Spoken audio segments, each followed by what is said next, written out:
যখন মানুষ তার শরীর পানি দিয়ে ভেজায় তখন সে কাপড় বদলায়। যখন মানুষ তার শরীর ঘাম দিয়ে ভেজায় তখন তার ভবিষ্যৎ বদলায়। আর যখন মানুষ তার শরীর রক্ত দিয়ে ভেজায় তখন সে ইতিহাস বদলায়।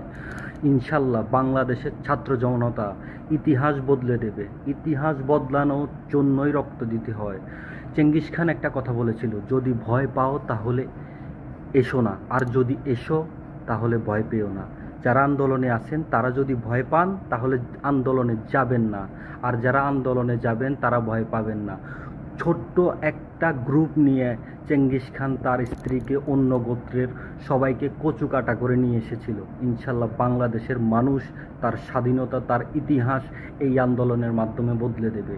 আন্দোলনের সাথে সংযুক্ত সবাইকে আমার লাল সালাম। আমরা রেমিটেন্স যোদ্ধারা রেমিটেন্স শাটডাউন করেছি। আপনারা দেশটা স্বাধীন করুন। দেশ সাজানোর দায়িত্ব বাংলাদেশের।